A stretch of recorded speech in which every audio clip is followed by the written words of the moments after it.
This week, the woman Freemason. No, not can women be Freemasons. The actual woman Freemason. This week, Worshipful Brother Patrick Dey takes us through the truth about the woman Freemason, how she became initiated in a time before Grand Lodge, before landmarks, and all the rest. And then we'll take some time and explore those landmarks. Where do they come from? And do each of the individual landmarks have any basis anywhere? All this and more. Stay tuned. Welcome back to Whence Came You, a Masonic podcast featuring research papers and discussions related to Freemasonry. Here's your host, Brother Robert Johnson. Welcome back to the show. This is episode number 627. Right away, want to go ahead and throw a shout out to our contributors, fellows, producers, and legacy partners. You guys are the ones who make this show possible. And without you, we can't do it the way we do it, which is by putting all of these things that most people don't even realize are part of the production. That is, ensuring that we are uploading the audio at dual channel stereo at 320 kbps, which is higher than CD quality. All of these kinds of things, just little nuanced pieces that a lot of people don't realize that we do. Getting access to publications and being able to read things that no one else can read. We're going out of our way to get permissions and doing all of those kinds of things in order to bring you the best possible Masonic education that is out there. Of course, we've been doing this since July of 2011 and getting better every single year thanks to your help. So if you're curious on how you can help support the WCY podcast, head on over to wcypodcast.com, click on support the show, check out the various options. And again, we've got a ton of other ways to support the program. Just explore the website. And if you don't feel like doing any of that, then perhaps just consider giving us a share, a like, or telling your friends and brothers about the show. In the news, we made some updates to our presentation schedule. There is a event happening on March 9th, 2024. It's the Kankakee Fantasy Con, which is going to be pretty sweet. Brother Darren Laners and myself will be there, not representing WCY or Meet Act Part, but our joint venture Beyond the Fourth Veil. So if you enjoy all things about strangeness, high strangeness, UFOs, aliens, cryptids, all that kind of stuff, we're going to be there doing that. I think we'll be doing perhaps a panel discussion at some point during that day as well. Not Masonic, but fun nonetheless. March 16th, I'll be in the Chicagoland area doing a joint presentation for Chapter and Council. Topic is TBD at this point. April 2nd, I'll be doing Esoterics 101 at Middleton Ionic 180 in Middleton, Wisconsin. April 6th, I'll be up in London, Ontario. That's right, in Canada. I'll be guest lecturing up there.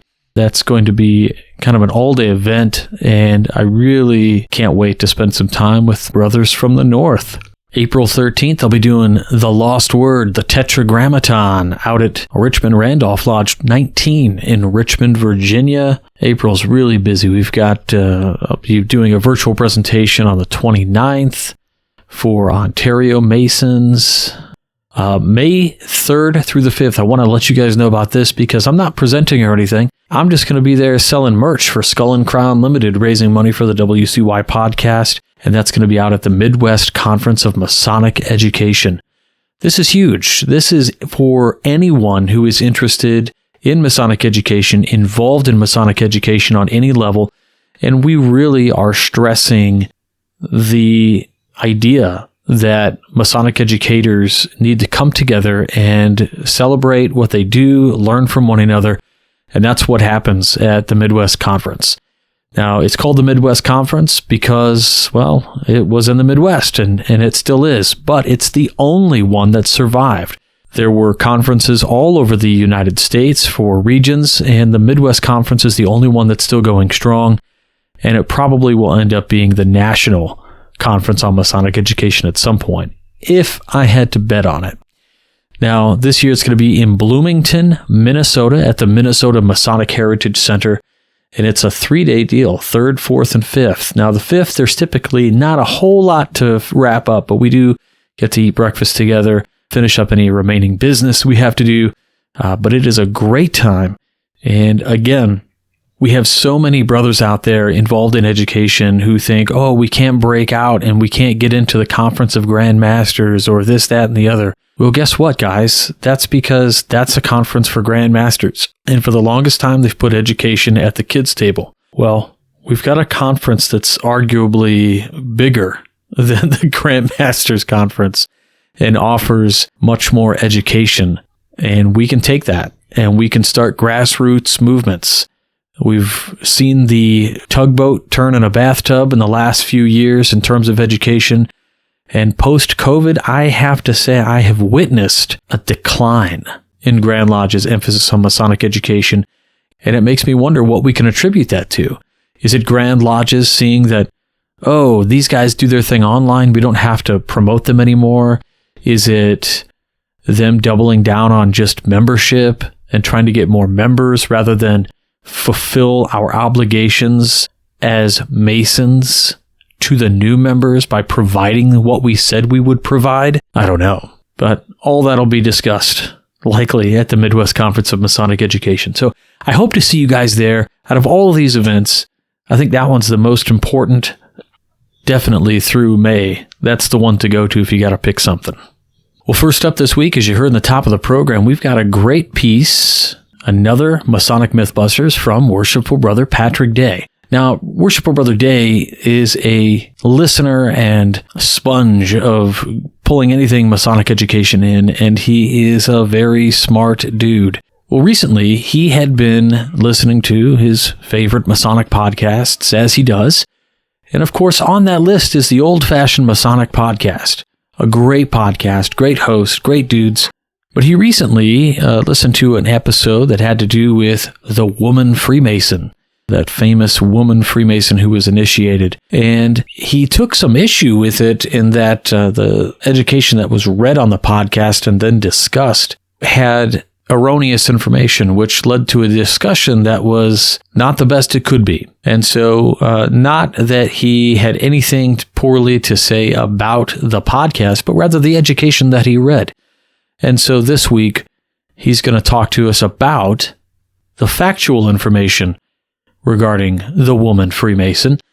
And he'll point out a few parts of that article that was read previously on the Old Fashioned Masonic Podcast and where they strayed. And I have some interesting insights as well on this that I'd like to pull the thread on a little later on in the show.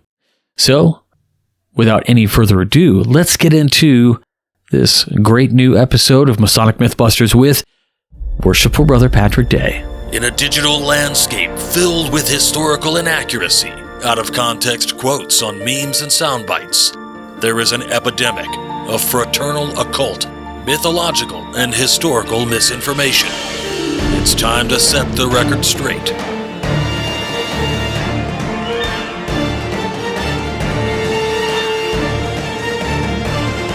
Masonic MythBusters with Patrick Dey. Was a woman ever lawfully made a Mason? Now, recently on the Old Fashioned Masonic Podcast, the brothers involved talked about the Honorable Elizabeth Howard Nee St. Ledger Aldworth, who is famously known as the Lady Freemason. She is considered to be, by many, to be the only woman to lawfully be made a Mason. I mean, other women have been made Masons since her initiation, but those women have always been subject to disputes of legitimacy or being clandestine, but not Elizabeth Aldworth. Of all the Masons listed in Ravi Denslow's 10,000 Famous Freemasons, the only woman he lists is Elizabeth Aldworth. And that means something because Denslow, he does not include people like Oscar Wilde, who would be expelled, and he does not include Prince Hall Masons because, well, they were still deemed clandestine by the Grand Lodge of Missouri, his grand jurisdiction, when he published that book. And he does not include John Steinbeck, who demitted with a very spiteful opinion of Freemasonry, and many other such examples. The fact that Denslow includes Elizabeth Aldworth must mean that he must have deemed her initiation to be legitimate. Now, I personally find her initiation into Masonry, and really her herself, to be just utterly fascinating. Thus, I need to dispute what was talked about on the Old-Fashioned Masonic podcast. Now, let me be clear. I like this podcast. I listen to it whenever they release a new episode, and I find the brothers on that podcast to be humorous, and I kind of like listening to them chat. But they found a really bad piece of Masonic education that was just full of inaccuracies and misrepresentations, and then they would speculate upon this bad information. And this is just a recipe for the further perpetuation of more bad information. So I'm not necessarily criticizing the Old-Fashioned Masonic podcast, but rather their source. And really the only criticism I have for the Old-Fashioned Masonic podcast concerning that episode is that they read this article and they did no further research, which is just disappointing. I mean, she has a Wikipedia page. No one bothered doing a Google search for her. I don't know, it's disappointing, but that's really my only criticism. What I really take issue with is the article they were talking about. Now, they get their information for this episode from a website, mastermason.com, on which is a short piece written by William R. Fisher.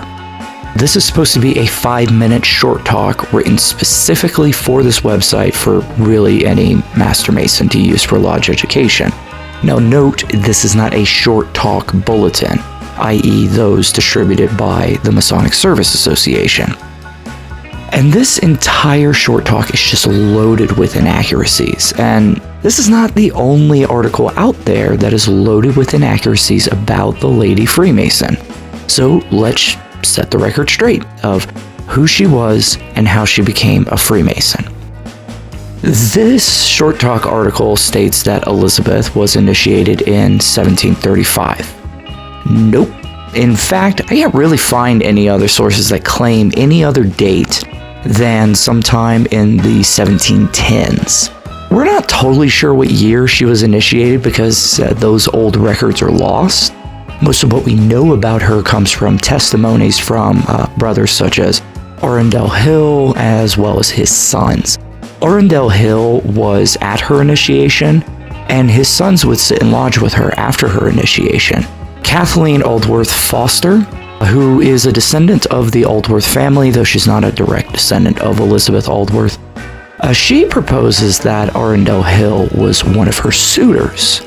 Most sources place her initiation between 1710 and 1712, usually 1712, and she is attested to have been 17 years old when she was initiated.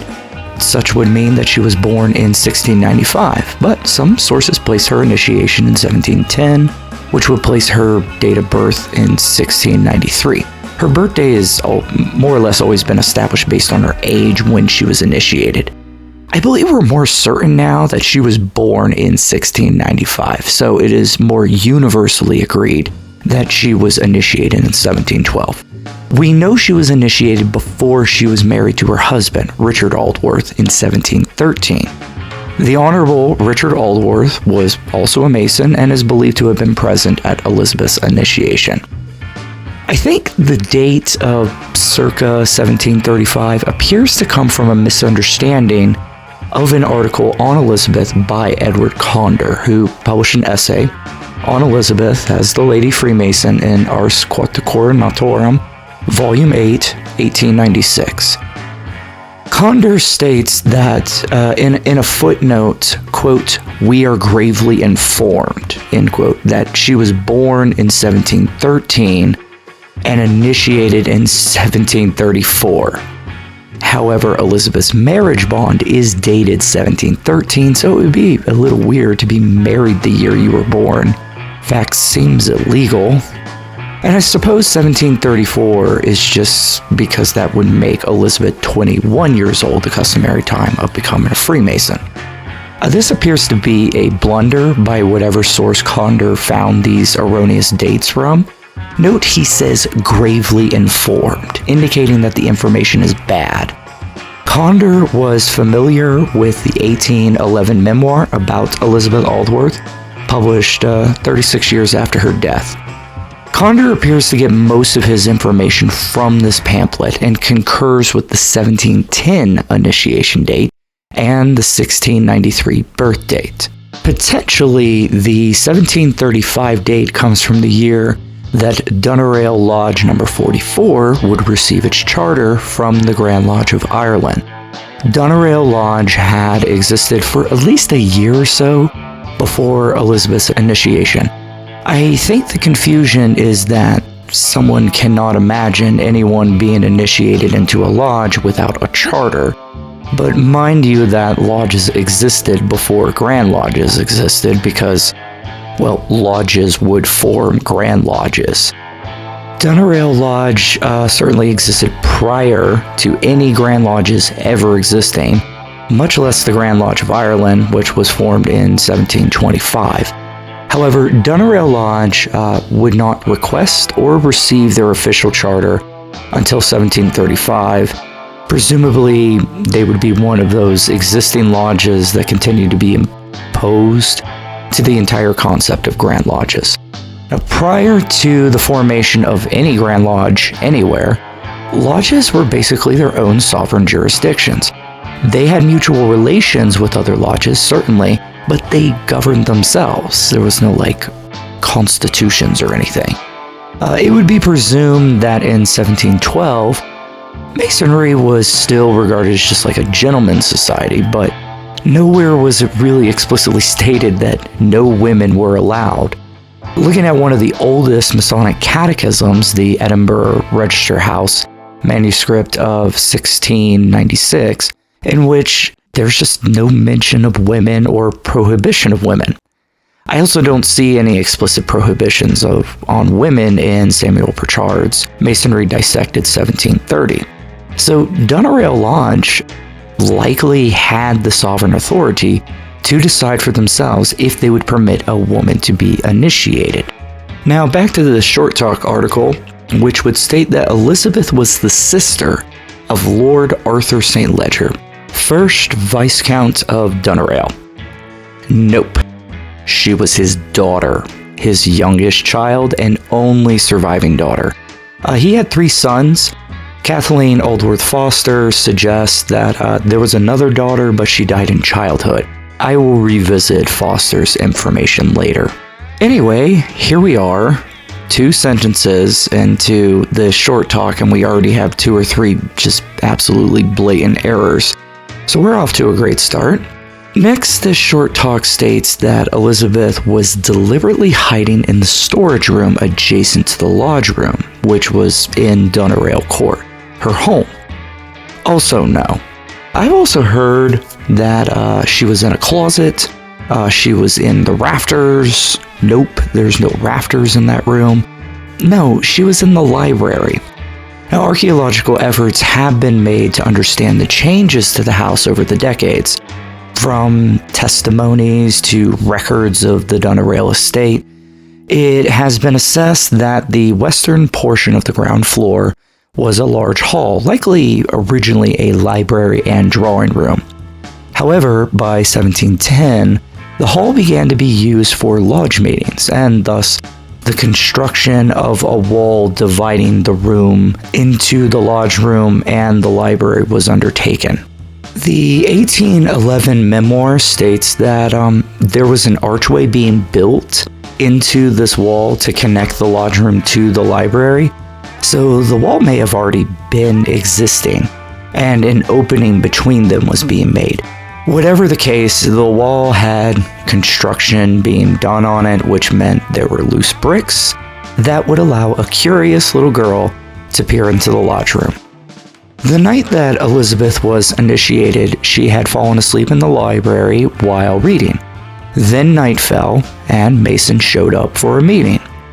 There, she was able to remove a loose brick and view a portion of the Masonic proceedings through the wall that was still under construction. This short talk article states that the lodge was conferring a fellowcraft degree, but no historical information supports that. We only know that a degree was being conferred and that Elizabeth grew uncomfortable when the oath was being taken.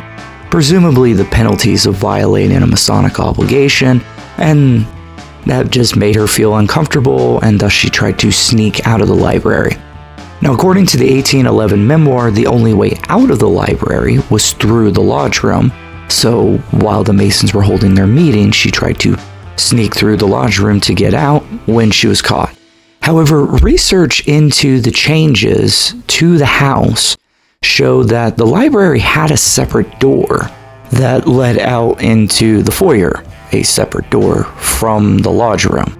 It was known that the wall between the library and the lodge room was a security risk for secret meetings, so when she snuck out of the library, she would have been caught by the tiler, who would have understood that she may have seen something through the wall under construction.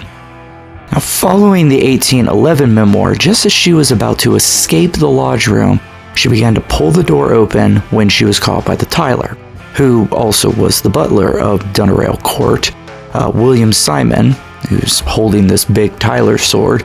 This frightened her and she screamed, which alerted everyone in the lodge of an intruder. Now, Edward Conder would have a different opinion, believing that the Tyler caught her as she was leaving the library through its own separate door. The brethren would then take her back to the library. They'd interrogate her on why was she there and what had she seen.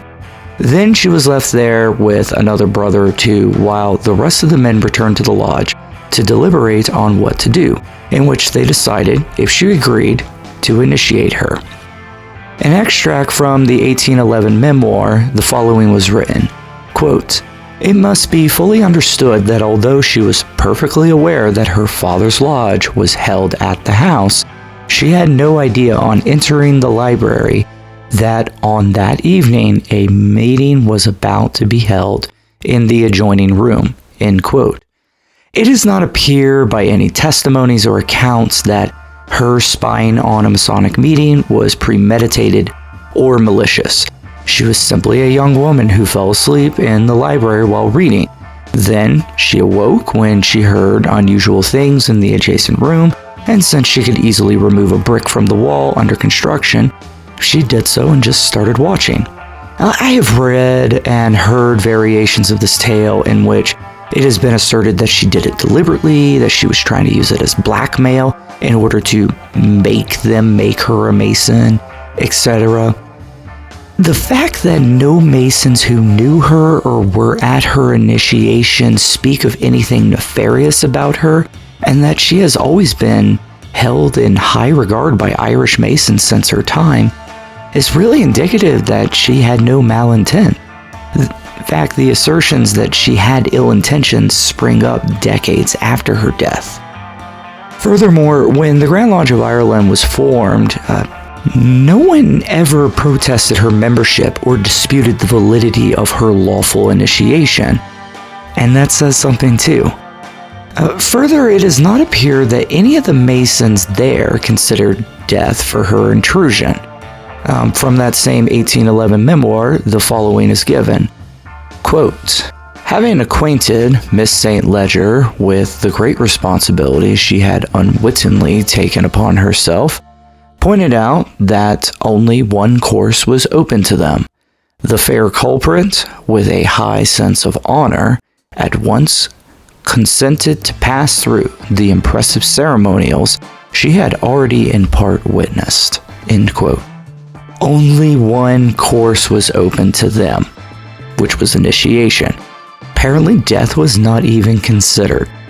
And let's be real, it's kind of preposterous to consider that Masons would actually kill her, or really any intruder, much less the daughter of the Lord of the Court where they met. That would draw unnecessary attention, and it would not relieve them of charges of murder. I guess, if they were being particularly officious, following Masonic law, the penalties of a violation of Masonic oaths technically only pertains to the person who has taken the oath and not necessarily upon, say, an intruder. I don't know. It's just ridiculous to presume that they were actually going to kill her. They could have easily just said, "Oh, young lady, your feeble brain cannot comprehend these things. Just go to bed and forget about all this." Silly little lass. It was all a bad dream. Here's some laudanum to calm your nerves. Good night, and don't come in here again. I mean, in all honesty, that sounds like the kind of misogyny you'd expect for the 18th century. But apparently they thought she was intelligent enough and worthy enough to be made a Mason. I don't know, I find that within the historical context of the time, it's remarkable that they made her a Mason instead of just dismissing her as a feeble-minded little girl. Now, one thing that Short Talk article gets right is that she only ever became a fellowcraft. That's true. That's as far as we know she ever progressed. However, that was also not uncommon at the time. That was highly usual. And the other thing that it got right was that she was ever remembered as a benevolent member of her lodge, always willing to assist any distressed brother from her own purse. Yeah, that's pretty well attested as well. Now, if you're interested in reading more about the Lady Freemason, I recommend a short pamphlet printed in 1914 by John Dey entitled Memoir of the Honorable Elizabeth Aldworth, the Lady Freemason, which was recently reproduced by the Provincial Grand Lodge of Munster in 2019 and recently reprinted in issue number 28 of the Rocky Mountain Mason magazine. Edward Conder published his article about Elizabeth Aldworth and her Masonic career in volume 8 of Ars Coronatorum in 1896. And W.J. Chetwood Crowley's, he has some great notes to this paper in that same volume. In 2022, Kathleen Aldworth Foster published a historical novel on Elizabeth Aldworth and her initiation into Freemasonry, entitled Doneraile Court, The Story of the Lady Freemason. I actually really enjoyed reading this novel. If I were to call it anything, I don't like to describe things with this word usually, but it was cute. Like, it really was. It was enjoyable, and I found it to be really cute. It's like, of all the historical people you could write a historical novel on, and it turned out to be cute and it would work, it's definitely Elizabeth Aldworth. Anyway, fantastic book. You have to take the exact details of the novel with a grain of salt. But in examining the bibliography that the author provides, she had really good access to records of Doneraile Court, the records of the St. Ledgers, as well as the Aldworths. Personally, it should merit further investigation for historical purposes. It's kind of disappointing that it ended up in a novel. I wish I could have gotten exact citations and sources, but anyway. While the novel is intriguing in the historical information it utilizes, you should bear in mind it's a novel, not a historical monograph. So that is how Elizabeth Aldworth became the Lady Freemason. It is a tale of intrigue and curiosity. It isn't a tale that needs to be romanticized or misconstrued or modified. It is interesting on its own merit. I'm sorry bad information floats around out there about her, but better material is readily available if you wish to dig further into her fascinating Masonic life. All right, what an amazing piece. Tons of great information, and information that kind of makes much more sense if we think about it. Construction, a library, just very interesting. Now, one thing that Patrick said in the piece, and this is what I was alluding to before we started the segment, was there was something I wanted to pull the thread on a little bit. And that is that because this lodge that initiated a woman was pre-Grand Lodge, this was also pre-Masonic landmarks, if you will. So the Masonic landmarks are indeed a list of things that make Masonry Masonry. It's kind of interesting. And there are different versions of these landmarks, and different ones are accepted in different states. Some actually have no basis anywhere. And who came up with these?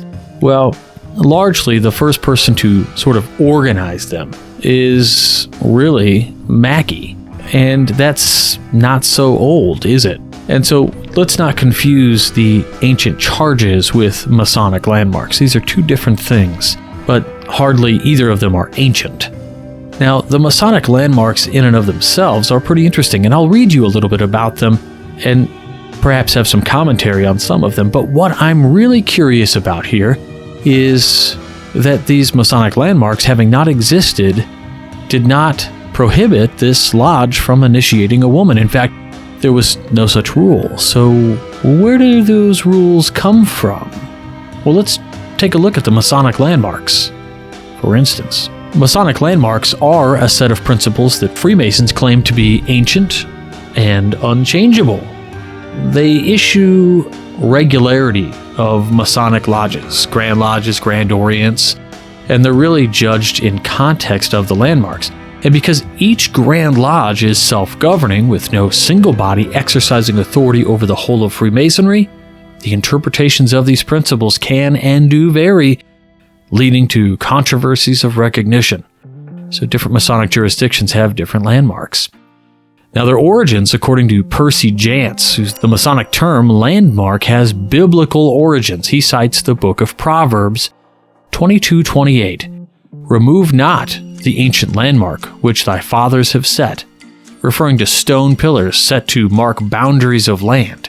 He further quotes a Jewish law, thou shalt not remove thy neighbor's landmark which that they of old time have set in thine inheritance, to emphasize how these landmarks designate inheritance. Now, Albert Mackey expands on the above historical significance of landmarks by saying, quote, the universal language and the universal laws of Masonry are landmarks, but not so are the local ceremonies, laws, and usages which vary in different countries. To attempt to alter or remove these sacred landmarks is one of the most heinous offenses that a Mason can commit. And then Mark Tabbert says that he believes that the actual rules and regulations laid down in early Masonic landmarks derive from charges of medieval stonemasons. So here we've got kind of three sources of where perhaps these landmarks come from. And the rules that these landmarks are citing, like where do they come from? So far we've just cited, oh, the landmarks come from this. But if we go to those origins, where do we see anywhere listed any of these rules that exist within landmarks? This is the origin of a landmark, but not the origin of the landmarks. Very weird if we're thinking about it in this way, especially when we want concrete proof of where these rules come from. Who set them? Well, let's get into a little bit of the history. Now, according to the general regulations published by the Premier Grand Lodge of England in 1723, quote, every annual Grand Lodge has an inherent power and authority to make new regulations or to alter these for the real benefits of this ancient fraternity, provided always that the old landmarks be carefully preserved. What are those old landmarks? So these landmarks were not defined in any manner.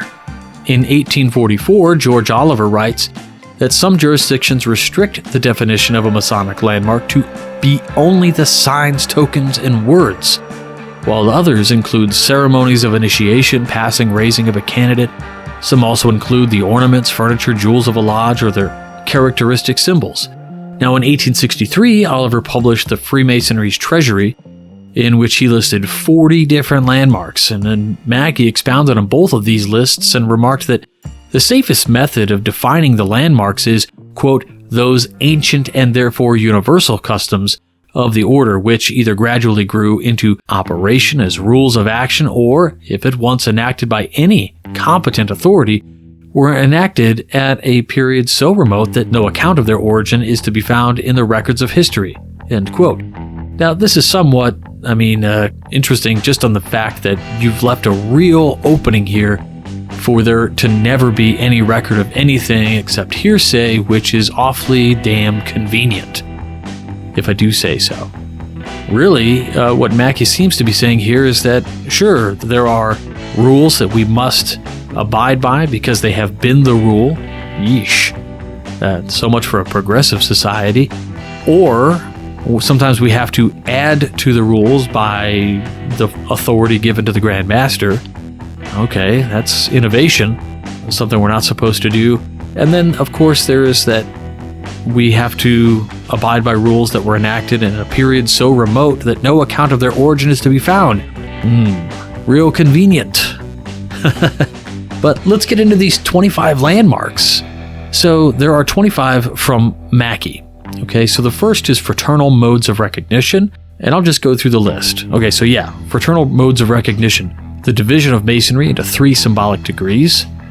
The symbolic legend of Hiram Abiff, the government of the fraternity by the Grand Master, a prerogative of the Grand Master to preside over every assembly of the craft, the prerogative of the Grand Master to issue dispensations for conferring degrees at irregular times, the prerogative of the Grand Master to issue dispensations for opening or holding lodge otherwise not established, the prerogative of the Grand Master to make Masons at sight, the necessity for Masons to congregate in lodges, the government of lodges to be by a master and 2 wardens, the necessity that every lodge, when congregated, be duly tiled, the right of every Mason to be represented in all general meetings of the craft, the right of every Mason to appeal from his lodge decisions to the Grand Master, the right of every Mason to sit in every regular lodge, that no unknown visitor be allowed to sit in lodge without being examined and found to be a Freemason, that no lodge can interfere in the business of another lodge,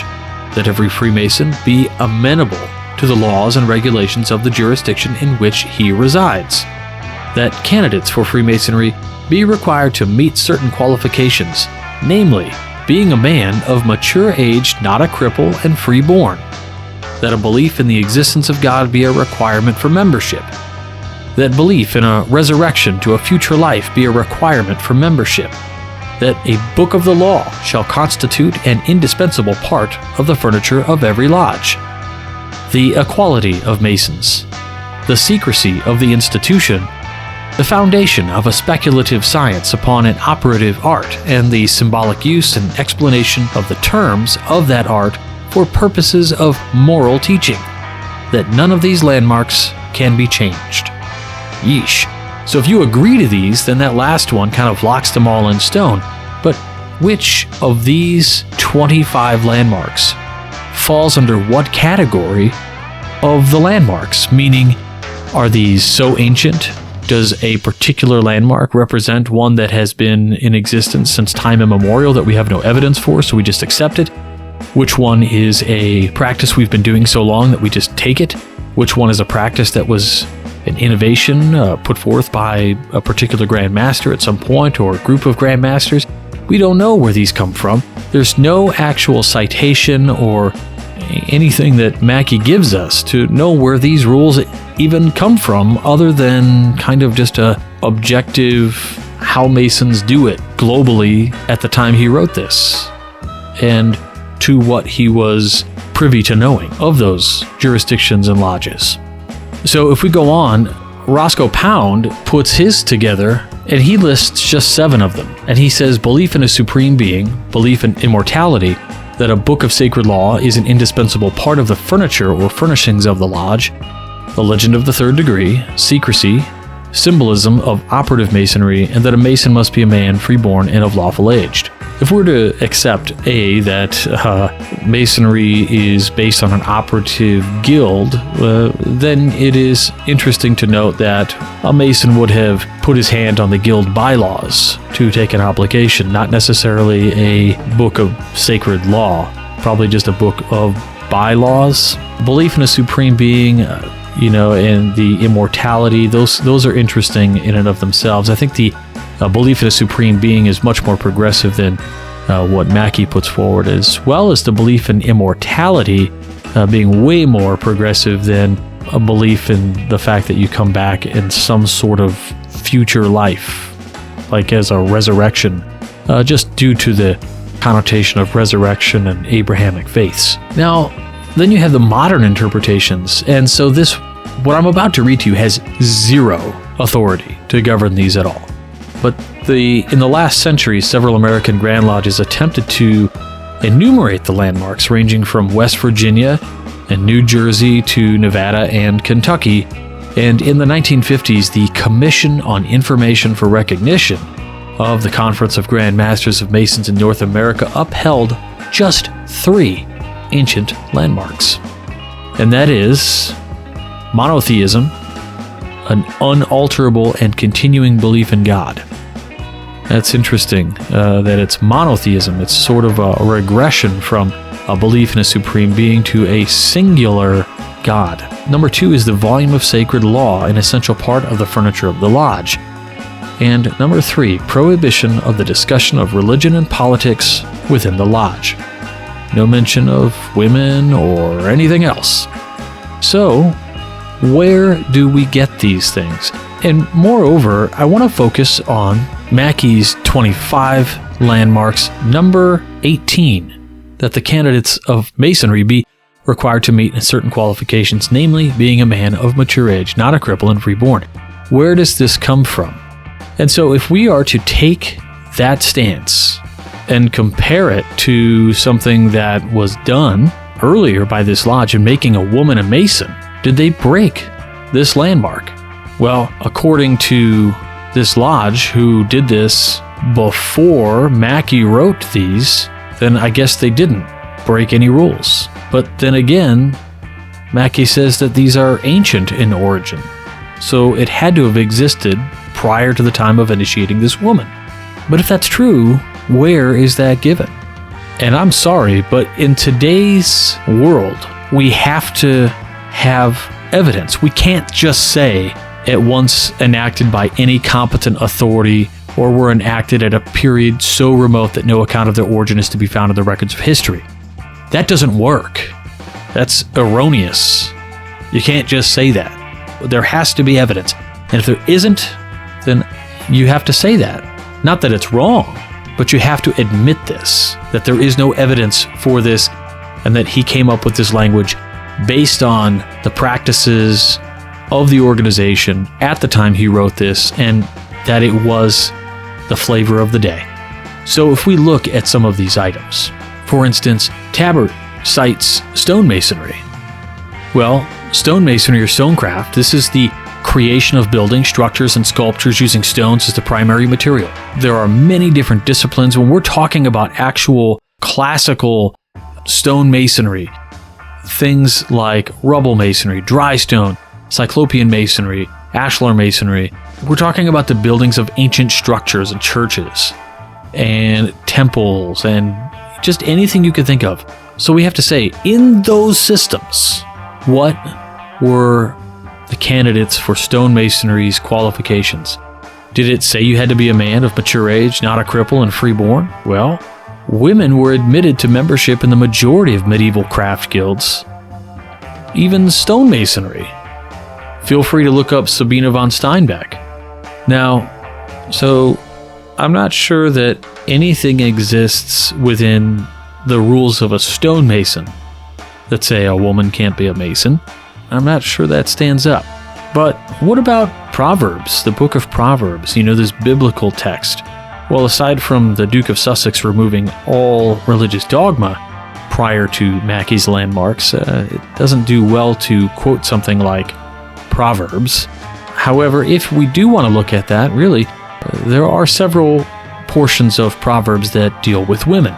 Namely, the fact that it says things like attributes wisdom and virtue to women.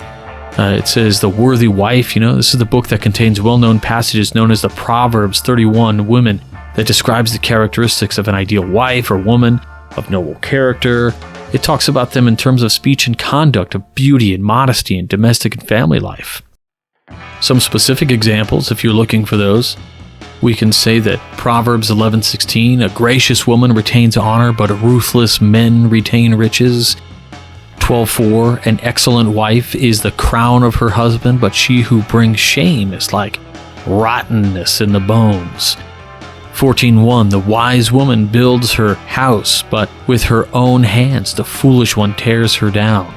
18:22, he who finds a wife finds a good thing and obtains favor from the Lord. So these are just a few of the selected verses from the books of Proverbs, but there's nothing here that says anything specific about women can't do X, Y, Z. So that too seems to be a poor place to look for any sort of reconciling of why these even exist. It seems as though we wanted to plant the seed and then say they've been there forever, whether you want to believe it or not. And then by agreeing to the 25th landmark, you agree that they can't be changed and thus locked into forever, potentially neutering the idea of a progressive moral science for all time. Now that's just a few of these examples, and I hope what I've done here is allowed you to sort of think in a roundabout way of where these rules come from. Always question everything. You will find that many of the landmarks do have basis and authority, at least perhaps in terms of where they started, maybe Anderson's constitutions or something. But the real point here is to not just accept at face value some sort of catch-all like time immemorial or no origin of this can be found and we just deal with that. No, I don't think that works. It is incumbent upon you as a Mason to ask the pertinent questions and to know where these things come from and not to just take what you're given, because after all, any sort of landmarks or rules that exist because that you as a Mason make up part of your lodge, and that lodge had an original authority unto itself. But since the agreement of a Grand Lodge system, now lodges give the Grand Lodge authority, and they tell the Grand Lodge in a collective way which laws and rules are to govern the craft. So you see, you as the Mason are the one who assists in making these rules. And if you don't like one of them, because you understand it way better than it is proposed to be on paper, it's your duty to inform your less informed brethren and to move forward with either solidifying something that's existing or questioning and possibly amending something that makes no sense, even if it means its removal. And with that, I wish you all a good week. I want to thank our producers, fellows, contributors, and legacy partners for the WCY podcast. If you're interested on how you can support the podcast, head on over to the website and check out your various options there. Thank you all so much for listening, and we'll talk to you all next week with a brand new Masonic MythBusters and some additional educational content to keep you engaged in Masonry and a well-informed brother. Take care. We'll talk to you all next week. Until then, stay on the level. For Whence Came You, I'm Robert Johnson. You've been listening to Whence Came You, a Masonic podcast featuring research papers and discussions related to Freemasonry with your host, Brother Robert Johnson. Be sure to join us for our next edition.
WCY Media.